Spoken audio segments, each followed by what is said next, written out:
Victor's Perspective. There it is. Through the shuttle window is a large rocky planet with a ring system, from 2 of its moons having been torn apart by its gravity when they crossed its Roche limit, 145 and another 20 million years ago. I feel a nauseating swoop in my stomach, as if the grav plating has been turned off. I reflect on the ridiculous way the women I'm about to meet for the first time, in the flesh at least, have been more scared than I was when I fought those pirates, or in that brief moment when I first met Fluffy, where I thought she was about to try and eat me. Toon clearly senses my nerves as she puts 2 of her arms around my shoulders and bends to give a tender kiss, her lips cool against my cheek. Toon's Perspective. As the shuttle passes the inner of my home planet's rings, Valhamir, I'm able to make out the shape of my home continent, near Norderlands. We draw closer, and the snow-capped mountains resolve themselves from the muddy green valleys.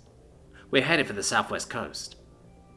We get close enough for me to make out the shape of a very familiar building, perched above the tree line but below the snow line, on a mountain overlooking the sea, is an enormous langus.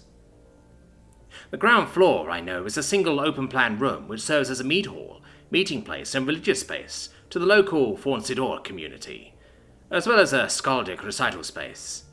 Above the mead hall, however, is a home, the home where I live from 6 to 21. The shuttle sets down, and the door opens. Hasakar's Perspective. Cold. This planet is freezing. Literally. I think those mountains are covered in a layer of solid water. Having been brought up in Brznith, and only visiting my cradle, Sahak, 3 times growing up, I'm obviously used to the general ambient temperature being somewhat below ideal for me, but it's never been like this. I assumed that Terrans had more or less the same temperature range as Sahas. The last Terran planet was a tiny bit cooler than I set the thermostat for myself. The one before it was just about perfect. Well, the inhabited parts were.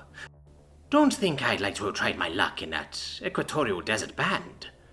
This planet is so cold that I can feel my muscles seize up as the stone of the path robs them of their heat. Krish, I say, only noticing at this point that my mind has slowed down along with my body. I can't speak properly. The warm Terran, swaddled in an enormous coat, turns to me, a concerned look on his face. What is it, Hassie? It's cold, I say, hearing the sluggishness of my words but powerless to stop it. His eyes widen in horror. You didn't win a climate field? I shake my head from side to side in his people's gesture of no, easier than saying the word right now. Why not? Toon told us her planet was cold, he asks aghast. Didn't think it'd be bad. Trying and failing to articulate. Shit, Hassie, he says, pressing his wonderfully warm body against mine, before turning his head to shout, Victor, I need some help here. Heidis Perspective. I'm just seeing through all the place settings in my wife's mead hall ahead of tonight's party when I hear a frantic bang, bang, bang, bang, bang, bang coming from the door facing downhill towards the landing pad. A little alarmed by the urgency in that knock, I hurry to the door and pull it open. There stands a recognizable copper-haired boy, almost as tall as my wife, though rather stouter for the missing few centimeters.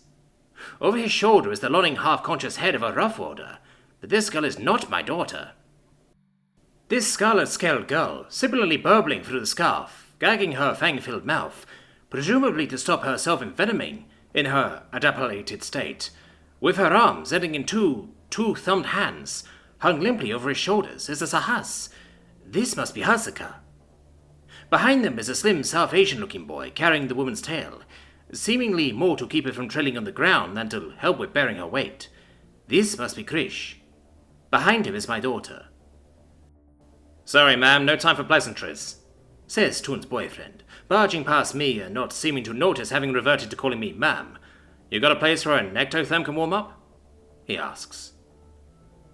Having already thoroughly assessed the situation before he spoke, I simply say, follow me, and do a small jog to get ahead of him. I lead them through the long tables to a fireplace stacked with wood. It wasn't intended to be lit for a few more hours, but needs must. I take a lighter from his hiding place and set it to the kindling. My wife being an excellent fire builder, the hearth will be roaring in nearly no time at all. I turn to the boys. Set her down on the mat. Try not to let her touch the stone of the floor. Grish, I presume? He nods, worry still twisting his features. How about you pop her up against yourself, Grish? That way not only will she have the fire's heat warming her up from the front and yours from behind, but you can also make sure she's not getting burned. Good thinking, he says, bending to pull his half-conscious girlfriend against himself to share his heat with her. Katrin's perspective. There he is. The man that my youngest daughter has chosen for her own, setting apart from the others in my home. I stride up to him, clap him heartily on the back and say, Victor, good to finally meet you in the flesh. Distractedly, he turns to me then, realizing who is hailing him, starts and stands up. It's a pleasure to meet you, Mrs. Katrin, he says awkwardly. Likewise, son. I smirk back, before cocking an eyebrow and asking, are you going to tell me what the long face is for? Embarrassed, he looks away. I'm just nervous is all.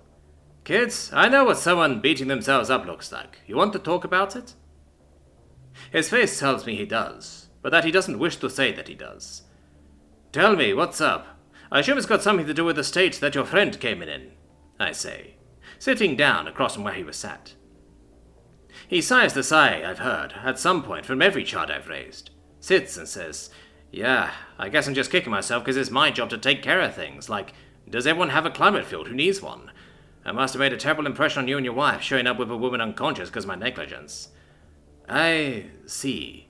I don't suppose it would make a difference if I pointed out that you're on leave. He puffs and shakes his head. I don't suppose it would make a difference if I pointed out that your friend is fine. Another shake and a mirthless smile. Nope. What about if I point out that the climate field probably wouldn't have made a difference? He's immediately intrigued. It wouldn't have? I don't think so, I respond. The landing pad's only a few hundred meters away down the hill. I don't think she could possibly have lost enough heat just to the air to put her into torpor. It will have been the heat she was losing to the ground that would have been the lion's share, and that's quite a lot of abstracting to do. It would need to occur to you that, unlike a humanoid, she needs most of her body in contact with the ground to move, that she would dislike clothing coming between her and the ground, that the ground would be cold, and that conduction is the most efficient means of heat transfer. Then you would have had to convince her to take some countermeasure, like allowing herself to be carried, or putting an insulating layer on, around her thorax. And let me tell you, as a woman who has raised 13 kids, there is nothing so stubborn as a child who's just been taught to put on a layer. He laughs. That does actually make me feel a little better, though Hazuka is a grown woman. I wouldn't have imagined you being the type to argue with your kids about their laying ring. Oh, I definitely wasn't. How dare you accuse me of being irresponsible? I winked. If it had been up to me, we would have warned every child once that they were improperly dressed, then let the cold teach them their lesson. My wife, on the other hand, true to her epithet, has the ferocity of a Valkyrie. She would always insist. He frowns. I thought your wife was a Christian. How did... She ended up with the epithet Valkyrie, I interrupt. Simple. I gave it to her. You met at uni? He asks, astonished. We did, I confirm. She was a second year. I was in my first, despite being a few years older than her, since I did a term in the military. First. This year marks our 118th year together, and our 112th year of marriage. Wow, you two are really in it for the long haul, he exclaims, clearly impressed. I smile. We are, in fact. We already grew old in each other's arms. I don't imagine I'd ever want to be with a woman who was not sat by my hospital bed as I lay dying of old age. He grins and spends a few seconds clearly daydreaming. Is it you thinking about spending 100 years with my daughter that's put a dopey grin on your face? I smirk. His face falls as he makes an embarrassed expression. Listen, Victor, I say, putting as much sincerity as I can muster into my words. I can tell that you are very serious about my daughter, and I could not be happier about that. Just bear in mind, not every couple is one that can or should stay together for a century. His face here looks appalled, and he looks like he's about to try and interrupt. I'm not saying that you and Toon aren't destined for the long haul, I reassure him. I'm just saying that you ought to give it time. Don't rush into anything. Heidi and I waited 6 years to get married because we realized that's how we felt about each other. Then might not be how we would always feel.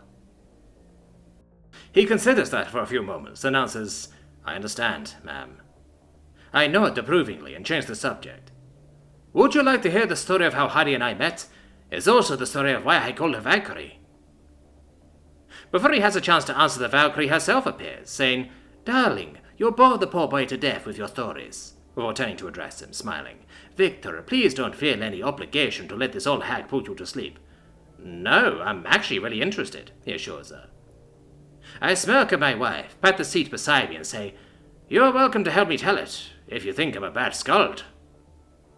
She rolls her eyes and explains to Victor, "My wife is very fond of reminding me that while she has managed to convince all but 4 of the children we've raised to accept her faith, I've only managed to convince 1. As if the Gospels could compete with elves, dwarves, Jordanhar, and magic hammers. Your book has a talking snake, a talking donkey, children getting mauled to death by bears for calling a man bald, seas getting parted. There's a poor scout who blames her stories." She laughs and shakes her head, then turns to Victor. "You should have seen the looks on her parents' faces when I told them I was a Christian. It was as though they thought I was about to jump onto the table and scream, 'Deus lo vult,' at the top of my lungs while chopping their heads off, or declare that they were heretics and need to be burned at the stake." "In fairness to them, dear, you did do all of those things," I say, making the same tease I must have made literally over 1,000 times. She turns to look up at me, her lips pursed and twisted in mock irritation, and the same way she must have done literally over 1,000 times, answers, "In fairness to me, darling, I never did any of them. People calling themselves Christians might have, but the God I pray to is one who loves all his children more than he wants them all to go to the right church every Sunday. Holding me responsible for the actions of crusaders and witch hunters makes as much sense as blaming you for the sack of Livsfarn." I grin. "If you say so, my Valkyrie," giving her a squeeze. She sighs, turns to the boy and dispassionately says, "She originally called me Valkyrie because while we went to Akureyri together, she was reenacting a longboat landing and I was volunteering as a first aider. I was up on a hill, on a land speeder, to be out of the way. This idiot," she thumbs at me, "got herself cut by a sword that some other idiot had accidentally swapped for their blunt reenacting model. As she lay in the sand dying, I was towering down over top of her, and because she had tunnel vision and was addled from blood loss, she thought I was a Valkyrie coming to take her either to Valhall or Folkfangir." "Sweetheart," I bellow incredulously, "if you tell it like that, any story will be boring. Where's the build-up? The fact that you recognize me from having seen me around uni. The fact that the girl you are with was too busy trying to flirt with you to notice something not being right. The fact that you barked orders at a host of armed and armored people and they obeyed you like you were the most frightening thing they had ever seen.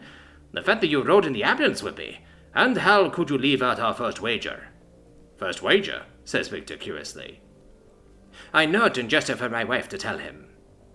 She gives a fond sigh and says, "This one wakes up. Massive great gash across the side of her chest." She gestures to where my scar is, and Blairry asks me if she's dead or not. I tell her she's dead stupid, but her heart is still beating, though I can't say how much longer that will last. She grins and says, she gestures to me. I do the same grin I did on that day, as best as I remember, and say, "I'll wager you a date that I live."